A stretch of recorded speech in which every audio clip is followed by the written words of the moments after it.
Amigos, bienvenidos a esta nueva edición de La Mano con la Defensoría. En nuestro primer informe conoceremos la lucha incansable de los hijos y esposas de los técnicos y suboficiales del Ejército para conseguir un espacio donde vivir. Juzgue usted si se trata o no de un caso de discriminación. Ese es el tema de hoy.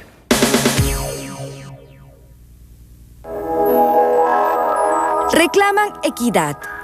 Se unieron para conseguirla y aseguran no se detendrán hasta que su derecho a escoger el sitio de su residencia sea respetado sin condicionamiento. Nosotros sí sentimos que hemos sido discriminados. Desde el momento que nos dicen que no vamos a participar en una zona residencial y que nos manden a sitios alejados, sentimos. Ellas son las esposas de un grupo de suboficiales y técnicos del Ejército, y su descontento se inició cuando comprobaron lo difícil que resultaba acceder al megaproyecto urbanístico de vivienda Matelini, una de las zonas destinadas para la vivienda del personal militar en el distrito de Chorrillos, que será construida con financiamiento del FOVIME, es decir, con los fondos logrados gracias a los aportes de todo el personal del Ejército. Pero al parecer, diseñada pensando solo en una parte de ellos, pues los técnicos y suboficiales, por algún inexplicable motivo, no pueden participar de la calificación. Lo único que sustentan es que no es otra cosa más que el poder adquisitivo. Eso es mentira porque en nuestro medio también existen esposas que aportan en sus hogares y muy bien pueden calificar para poder realmente los dos, entre esposo y esposa, realmente calificar a la banca privada, porque esa es la razón. La banca privada es la que justifica y ve realmente si nosotros podemos participar o no. Jerarquía para decirnos dónde vamos a vivir nosotros no se tiene que dar. Eso sí no lo vamos a permitir, porque la persona que realmente puede tiene las condiciones de irse a vivir donde uno quiere. Y sea la banca privada o cualquier medio el que realmente nos diga sí o no, pero no el Ejército en este sentido. Hasta hoy solo les han entregado justificaciones. El factor económico es una de ellas. Consideran que las mensualidades son muy altas y su sueldo insuficiente. Pero no se toma en cuenta el presupuesto familiar y menos aún las intenciones de los trabajadores. El derecho a la vivienda, entre una de sus manifestaciones, también es el derecho a elegir el lugar de residencia. Entonces, si a mí me impiden prácticamente acceder al sitio donde yo quiero vivir, se está vulnerando pues, su derecho a la vivienda, ¿no? Y también, obviamente, el derecho a la no discriminación. La ley establece que los aportantes obligatorios de este fondo es el personal militar en actividad en igual porcentaje. No hace distinción entre el personal oficial y el personal subalterno. El FOVIME tendría que adoptar y garantizar que estos aportes se ejecuten en la práctica de manera igualitaria. O sea, que tanto personal oficial y personal subalterno tengan la misma igualdad en oportunidades para poder acceder a una vivienda digna, que es la finalidad del fondo, ¿no? Así es. En la práctica se trataría de una supuesta discriminación indirecta, porque se le niega toda posibilidad de postular, sin dejar que sea la banca privada quien evalúe y depure bajo sus propios criterios. Ni siquiera se les deja acceder a presentar el expediente técnico y económico a ver si califican, ¿no? Y en caso de que en el trayecto no cumplan, ya la banca privada se encargará de ejecutar las acciones de garantía y cobranza. Lo que tampoco nadie les ha podido responder es cómo, si el factor económico es el único problema, ¿por qué los otros proyectos de vivienda ubicados en zonas distantes y menos privilegiadas, a la larga, tienen el mismo costo que el megaproyecto Matelini? Pese al requerimiento por parte de la Defensoría del Pueblo, aún son varias las preguntas que hasta hoy no tienen respuesta.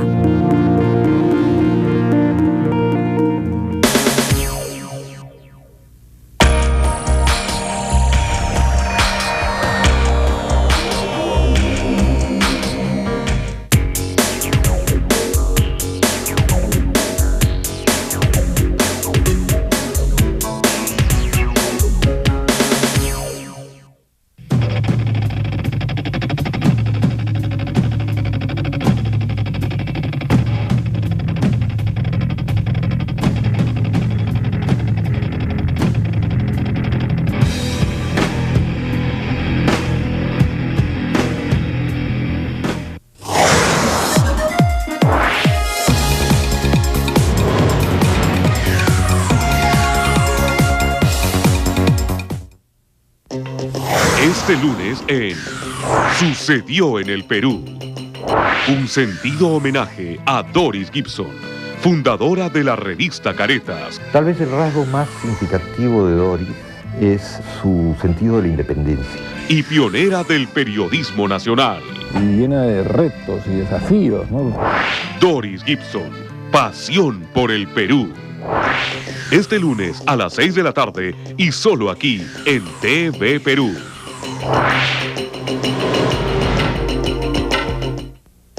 Gracias al auspicio de Universidad Ricardo Palma.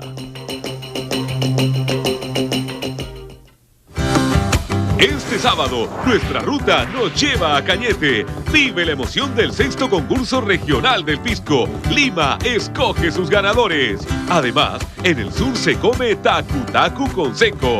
Y un invitado inolvidable, campeón de campeones, Alberto Di Laura. Donde pone el ojo, pone la bala y el buen pisco. Por las rutas del Pisco con Johnny Schuller. Este sábado a las 8 de la noche y solo por TV Perú. Gracias al auspicio de Instituto del Vino y del Pisco de la Universidad de San Martín de Porres, Wong, Viña Ocucaje y Santiago Queirolo.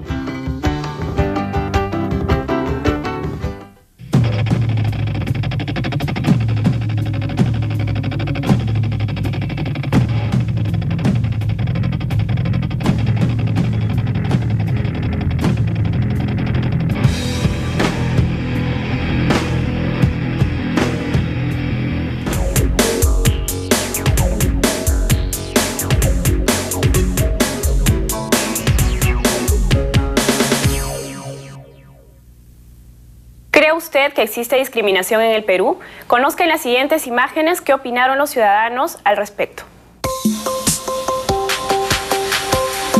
Por supuesto, bastante. Bueno, discriminan a la gente pobre, de la gente rica, la gente de color, la gente de la sierra con lo de la costa. En todo sentido hay discriminación. Claro que sí existe. Bueno, en todas las esferas, ya sea en nuestra casa, en el colegio, en la universidad, que soy profesor, se ve, sí. Su mamá puede checar cholo el diablo o negra, le dice, no, sí. Los que no hemos nacido negras, ¿por qué no habremos nacido negras para defendernos, no? Sí, sí. Bueno, hay de diferentes tipos, racial, económicas, social en realidad. Sí, sí, alguna vez. Cuando las personas no tenemos de repente la capacidad adquisitiva que tienen, no pueden adquirir a ciertos lugares que te ponen un mínimo para entrar, ¿no? Y también, pues, o sea, sé de las discriminaciones sociales que todavía se hacen en algunas discotecas en Miraflores, ¿no? En la que si tú no tienes tez blanca y ojos claros no entras, ¿no? Claro que sí, hay discriminación de todo, por ejemplo, de racismo, personas inválidas, personas ciegas, de todo, y eso no es dable, ¿no? Se hacen como de la vista gorda. Así es, definitivamente en la sociedad peruana todavía existe la discriminación en los diferentes ámbitos, en el colegio, en el ámbito laboral, en las entidades privadas, en el comportamiento de la administración estatal. Se suele juzgar a la gente no por sus reales acciones ni méritos, sino por razones injustificadas, como la orientación sexual, la raza, el sexo, condición social, etc. La discriminación es tarea de todos. Eliminarlas corresponde a cada una de las personas y una de las formas que creemos que es importante es denunciando estos hechos para que sus derechos no sean vulnerados. Para conocer de los procedimientos, qué hacer y dónde acudir, ya está con nosotros el doctor Daniel Sánchez. Él es comisionado de la Adjuntía para los Derechos Humanos de la Defensoría del Pueblo. Doctor, bienvenido al programa. La discriminación, la opinión es uniforme. Existe discriminación en el Perú y se manifiesta en distintas formas. La labor de la Defensoría del Pueblo al respecto, ¿cómo ha evolucionado? ¿Cómo ha avanzado? ¿Qué se viene haciendo hasta el momento? La Defensoría del Pueblo presentó un documento hace unos 5 meses justamente respecto al tema de la discriminación. En él se da cuenta de la masiva cantidad de casos que se presentan constantemente en el ámbito educativo, en el ámbito laboral, en el ámbito del consumo, como bien ha señalado. Justamente para ello la institución viene atendiendo un conjunto de casos y quejas, viene recomendando a las instituciones la necesidad de regular internamente los procedimientos para sancionar los casos de discriminación y viene también emitiendo campañas públicas a nivel regional, local y nacional sobre el conocimiento de los derechos a la igualdad y los mecanismos de la lucha contra la discriminación. Doctor, se cree usualmente que la discriminación es un tema privado, ¿no es cierto? Porque si uno lo sufre o cualquier otra persona particular, pues no es problema de los demás. Eso se cree, sin embargo eso no es así porque genera una separación, una exclusión de grupos humanos que deberían de convivir más bien en paz y en igualdad dentro de la sociedad, ¿no es cierto? Entonces la Defensoría hace tareas no solamente con la administración estatal. En efecto, uno de los problemas centrales que hemos encontrado respecto al tema de la discriminación es muchas veces el ámbito digamos, secreto de la situación de la discriminación. Y esto se ve, digamos, complementado con la vergüenza que tienen muchas personas de denunciar los propios casos de discriminación. Esta vergüenza se traduce en que guardan para sí mismo la situación de discriminación y no se acercan a ninguna institución para denunciar estos hechos. Esto genera finalmente la repetición del acto y que no conozcamos a ciencia cierta la magnitud de los casos que se presentan a nivel nacional. Por eso nuestra función principal como institución es instar a las personas para que denuncien estas quejas de discriminación, decirles que esto no es una situación natural, ni cotidiana, ni normal, que por el contrario es una situación que debe ser tajantemente rechazada y denunciada ante las instancias correspondientes. Así es, doctor. Repasemos un cuadro, es una estadística de la Defensoría del Pueblo de las quejas recibidas en el periodo de enero 2006 a mayo del 2007. Y como podemos ver, se han recibido 23 casos de discriminación en el ámbito laboral, otro igual de 23 casos en el ámbito educativo, 2 en salud, 6 en relaciones de consumo y 13 en relaciones con la administración. Los más quejados entonces aquí es el sector educación y también en el ámbito laboral. ¿Cómo se manifiesta estas quejas, por ejemplo, en el ámbito educativo? En el ámbito educativo básicamente hemos tenido quejas relacionadas con las personas con discapacidad, con las personas por la orientación sexual y con las personas por algún tema racial o étnico. Le cuento algunos casos. Ha habido personas que han sido separadas de sus instituciones educativas por el hecho de tener una discapacidad. Los docentes, los profesores no han querido continuar enseñando a determinadas personas por tener una discapacidad. Muchas veces también el tema de la discriminación se presenta porque las aulas están en pisos muy elevados, por ejemplo, en el tercer o cuarto piso, cuando el estudiante tiene una discapacidad física, está en una silla de ruedas y tienen que trasladarlo cotidianamente. Los docentes o el director no quiere trasladar el aula al primer piso para de esa manera darle accesibilidad. Igual modo se han presentado casos de niños que son golpeados por el hecho de ser quechohablantes. En ciertas instituciones les impiden hablar en su lengua materna y les señalan que eso es una causa de una situación de que no se les va a permitir desarrollar, progresar y por lo tanto se les impide. Cuando los niños continúan hablando en quechua son sancionados de manera física. Increíble, doctor, porque el tema es realmente gravísimo porque también es afectar contra su propia identidad, ¿no es cierto? Y en lugar tal vez de difundir que se mantenga esa lengua materna que para ellos es muy importante, los identifica con su pasado, con su familia, es lamentable que los docentes en lugar de apoyar y enseñar más bien que esto se mantenga, pues tengan ese tipo de comportamientos. ¿Qué hacer en estos casos? ¿Dónde deben ir los padres de familia, los niños? ¿Qué procedimiento seguir? Cuando tengan un problema en el ámbito educativo, a donde tienen que acercarse es a la UGEL. Ahí tienen que presentar una queja por el acto de discriminación y esta institución va, realizar una investigación y de encontrar responsabilidad va a sancionar o al profesor o al director con una separación o con la destitución definitiva de esta persona. Doctor, en el ámbito laboral, ¿cómo se manifiesta en el ámbito laboral? ¿Qué hacer? Y si se manifiesta solamente durante la prestación ya de las tareas en sí en una entidad del Estado o privadas o también antes. Uno puede observar en el ámbito laboral diversas quejas. Por ejemplo, mujeres que por el mismo trabajo reciben un sueldo menor que el de hombres. Ahí estamos en una situación de discriminación por sexo. De igual manera tenemos casos donde una persona manifiesta públicamente su orientación sexual y es separada de su institución donde viene realizando sus labores. En este caso lo que tiene que hacer un ciudadano cualquiera que ve mellado su derecho a la igualdad tiene que acercarse a la Dirección Regional de Inspección Laboral y presentar ahí una queja por el hecho de la discriminación. Doctor, también se han conocido muchos casos, por ejemplo, de los avisos publicitarios donde se llama para elaborar a ciertas personas con ciertas características. Esto aquí todavía no se ha iniciado, ¿no es cierto?, el ciclo laboral. Estamos antes de poder ingresar o de tener la oportunidad de ocupar un puesto laboral. Tenemos nosotros en pantallas un aviso publicitario y nos gustaría analizarlo con usted. Dice, sala de juegos solicita azafatas y entre los requisitos señala edad de 18 a 27 años, muy buena presencia, talla mínima de 1,65 m, buena disposición para el servicio, disponibilidad inmediata, pero además lo que dice aquí es enviar el currículum no documentado y fotografía a color reciente, y es un requisito indispensable. ¿Qué podemos decir de esto, doctor? Uno puede hallar en este aviso justamente las características centrales de una oferta de trabajo con contenido discriminatorio. Primero, la razón de la edad. No hay ninguna justificación para limitar la postulación de una persona dentro de esos rangos de edad. Ya hay N cantidad de sentencias que señalan justamente que esto es un contenido arbitrario, subjetivo. De igual modo, uno puede hallar cierto, digamos, carácter discriminatorio a nivel racial en el ámbito de esta frase muy común que se usa en estos avisos de buena presencia. Buena presencia. ¿Qué es la buena presencia? Es ¿no totalmente cierto? subjetivo, no hay ninguna razón que justifique un pedido de esta naturaleza. Claro. Y además, si uno lo complementa con el hecho de la fotografía reciente a color, ¿qué está tratando de ver detrás de ello? El color de la persona para poder diferenciarla o y separarla la apariencia física, ¿no? de O sea, esta que no posibilidad de postular.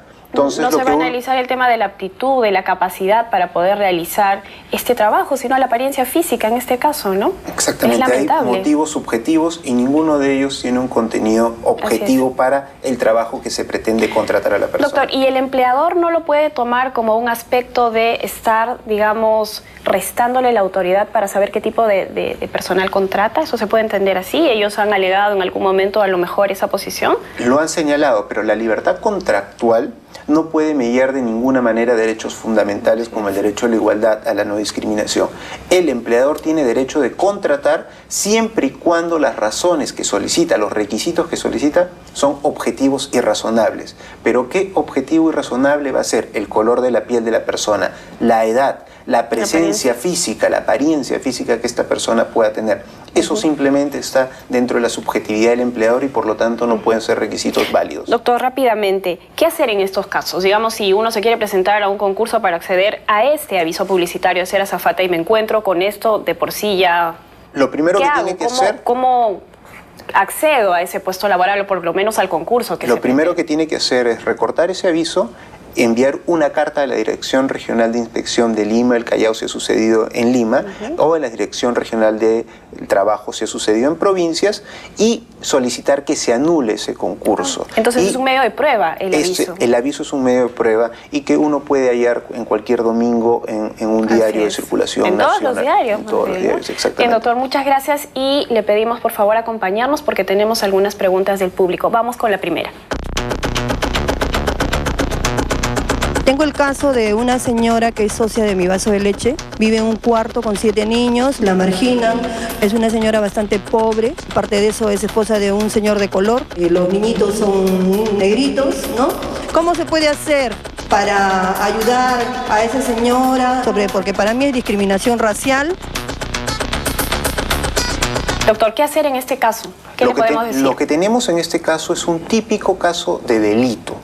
Esto constituye un delito. Una persona que es mellada en su derecho a la alimentación por un motivo racial está claramente señalado en el Código Penal como una conducta que puede ser sancionada hasta con 3 años de cárcel. Lo que tiene que hacer esta señora es denunciar ante la comisaría o al Ministerio Público este tipo de actos para que la comisaría inicie las investigaciones correspondientes. ¿Qué tipo de pruebas puede presentar en este caso? La señora puede presentar los testigos que señalan cómo se le ha, digamos, restado la posibilidad de darles alimentos por el color de su piel, poder pedirle el testimonio a la persona que ha generado ese tipo de actos, o finalmente el propio testimonio de la víctima que ha sufrido este tipo de maltratos por el hecho del color de su piel. Nos vamos a la siguiente pregunta.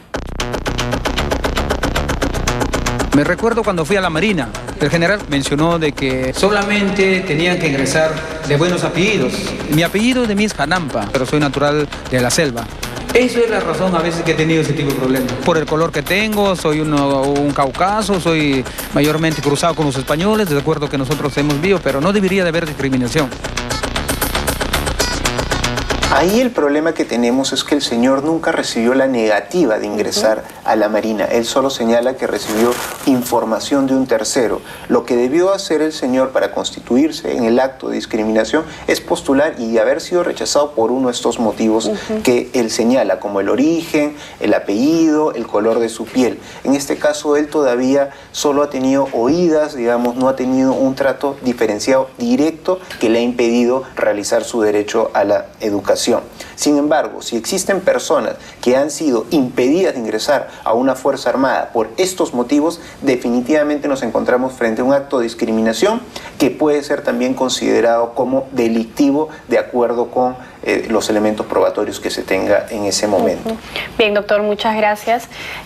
Ya lo sabe entonces, la discriminación es una tarea que nos corresponde a todos, eliminarla, sobre todo a las autoridades del Estado, a las diferentes instituciones privadas también y sobre todo a cada uno de nosotros.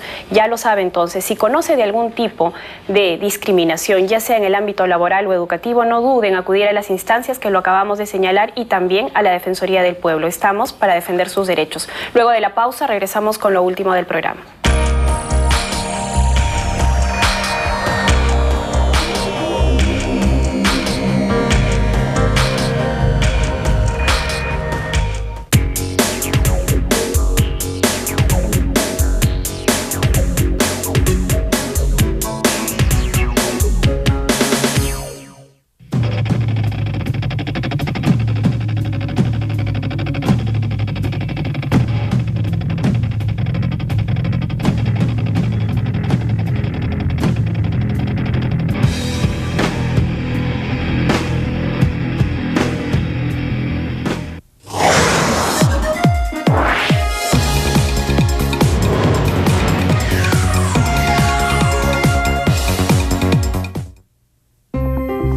Este sábado en El Cuerpo Humano.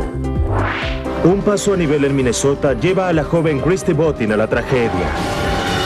En Nebraska, Heather Martin, cazadora novata, accidentalmente se dispara en el abdomen.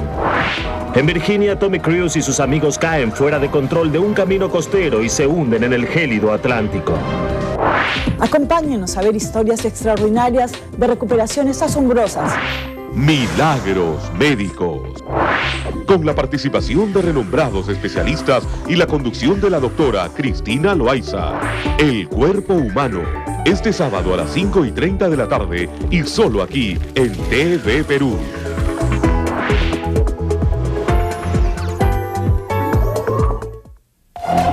Si busca la más completa información financiera, no se pierda Visión Económica con Clorinda Velázquez. Todas las mañanas en Confirmado Noticias por TV Perú. Gracias al auspicio de Sociedad Nacional de Minería, Petróleo y Energía. Asociación de Exportadores ADEX.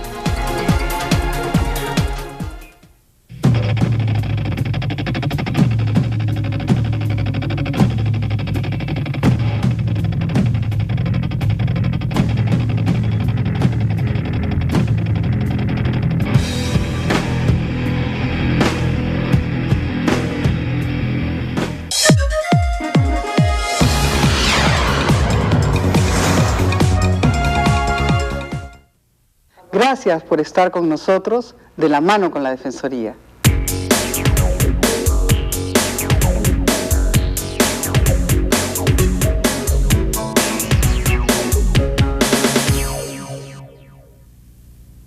Dentro de poco será madre y culminar sus estudios se ha convertido en uno de sus principales retos. Sin embargo, estuvo a punto de ser frustrado. Conozcamos su historia y qué es lo que hizo la Defensoría del Pueblo por ella.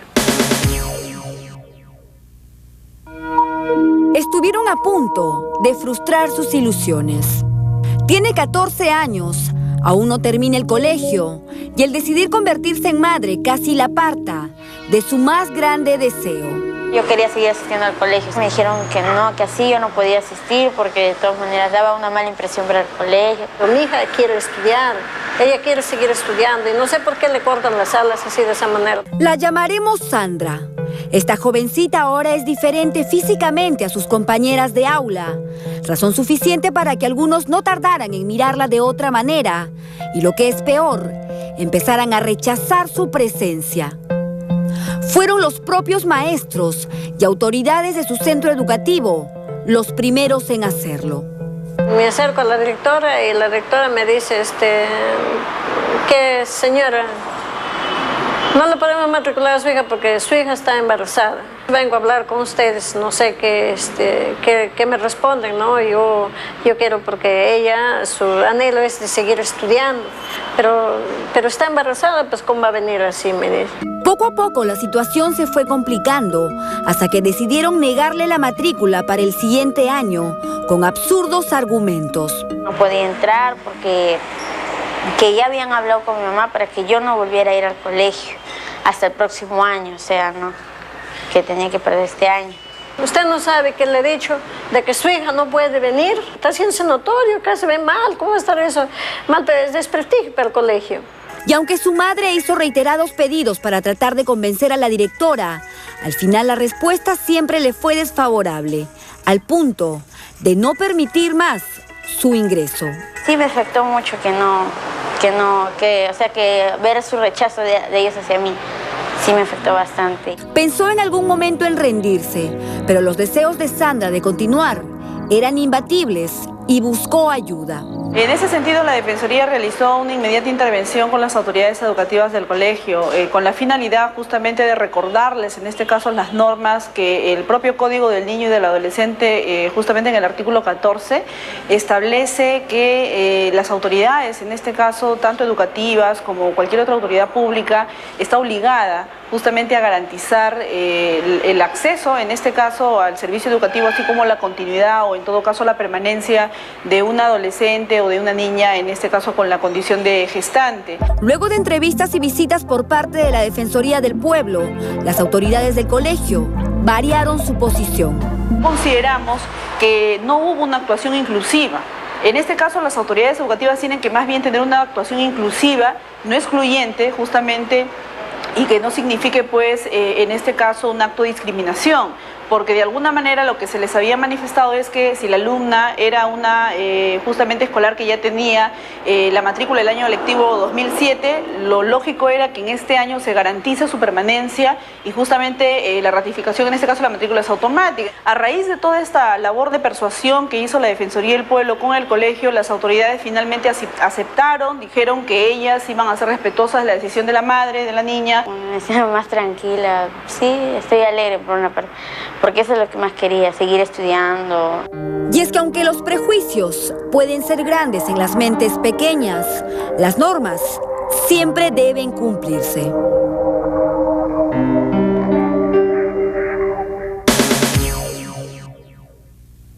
Combatir la discriminación es una tarea de todos y cada uno de nosotros. Han quedado aún temas pendientes, pero les prometemos que en nuestros próximos programas trataremos de abordarlo en su integridad. Hemos llegado así al final del programa y ya lo sabe, si quiere escribirnos puede hacerlo al correo electrónico que aparece en pantalla. Gracias y hasta la próxima.